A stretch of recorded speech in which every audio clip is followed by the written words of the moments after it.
Sero survey जब भी ये महामारी जो फैली हुई है ये इसलिए करवाया जाता है कि हमें पता लग सके कि कितने % लोगों में एंटीबॉडी डेवलप हो चुकी है। और जो हमने पहला 20 अगस्त को कराया था उसमें 8.7% आया था रिजल्ट इसका, जिनमें एंटीबॉडी डेवलप हुई थी। और जो हमने अब करवाया अक्टूबर में, इसमें 14.8% जो है इसका रिजल्ट आया जो एंटीबॉडी डेवलप हुई है। अगर इसको हम रूरल और अर्बन के उसमें देखें तो 11.4% रूरल एरियाज़ में ये पॉपुलेशन एंटीबॉडी जिनमें डेवलप हुई है, और अर्बन में 19.8% डेवलप हुई है। अगर हम अर्बन एरियाज़ में फर्स्ट, सेकंड, थर्ड सिटी देखें तो फरीदाबाद, यमुनानगर और पानीपत, ये फर्स्ट, सेकंड और थर्ड।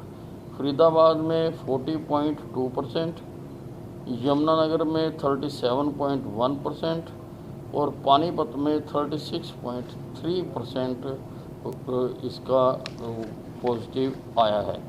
अगर हम सबसे ज़्यादा हाई सीरो पॉजिटिविटी डिस्ट्रिक्ट्स देखें तो उसमें फरीदाबाद में 31.2%, यमुनानगर में 28.6% और जींद में 26.6% आया, हाईएस्ट अगर हम देखें ऊपर। और अगर लोएस्ट देखें कि सबसे कम किस में है तो भिवानी में 3.1% है, पलवल में 5.5% है और सिरसा में 7.5% है। अगर हम मिनिमम देखें जो पॉजिटिविटी ये सीरो सर्वे में आई है, इसमें लगभग जो पिछला हमारा सर्वे हुआ था उसमें 18,500 पिछले में कवर किए गए थे, और इसमें सैंपल लिए हैं 14,477 जो है इसका वो आया है। ये सीरो सर्वे से हमें स्टडी करने का पता लगता है कि अभी हमको कितना और आगे जाना है, क्योंकि जो कोरोना के खिलाफ लड़ाई है वो सतत जारी है। अभी ये किसी स्टेज तक नहीं पहुंची है। अभी हमारे डॉक्टर्स ने, I want to salute them, कि जिन्होंने बिना इसकी कोई डेफिनेट या स्पेसिफिक मेडिसिन होते हुए भी ट्रेडिशनल मेडिसिन से इसको कंट्रोल में रखा है। और हमारा जो रिकवरी रेट है वो 90.54% है हमारा जो रेट है। और जो मृत्यु 91.46%, और जो मृत्यु दर है वो 1.54% पे कंट्रोल करने पे 1.06 पे हम कंट्रोल करने में कामयाब हुए हैं। और कल हमने जो हमारी हरियाणा मेडिकल काउंसिल है उसके माध्यम से हमने कल जितने कोरोना वॉरियर्स हैं, हेल्थ के डॉक्टर्स हैं उनका, क्योंकि जो हरियाणा मेडिकल काउंसिल है वो डॉक्टर से ही संबंधित है, कल हमने अम्बाला में उनको सबको सम्मानित किया था।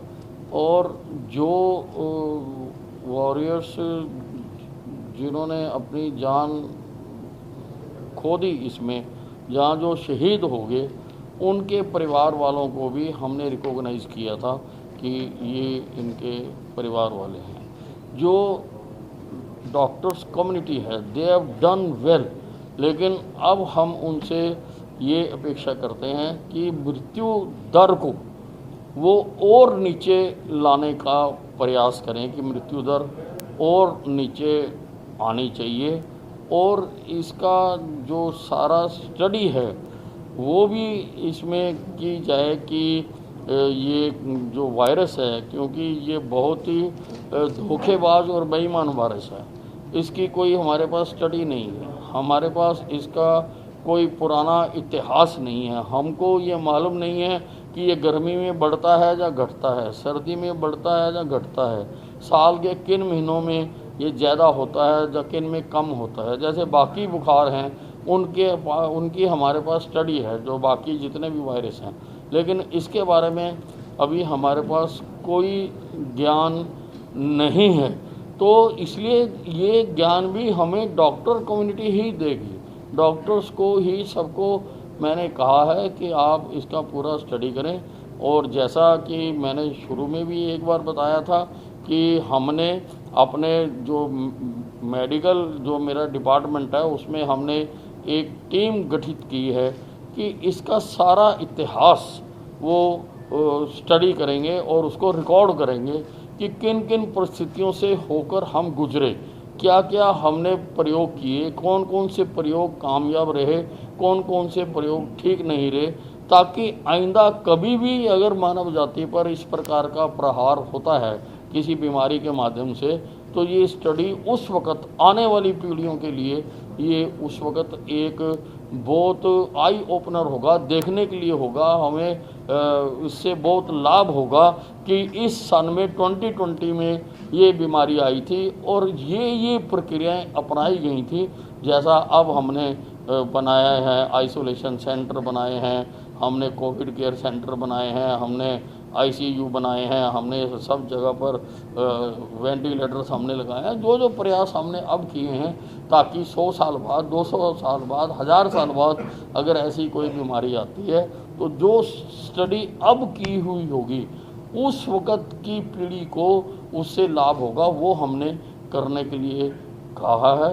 और एक बार मैं जो हमारे डॉक्टर्स हैं, मैं I have every appreciation for the doctors and back office team also. They have spent many sleepless nights in providing the infrastructure and medicines to the doctors. They have done well.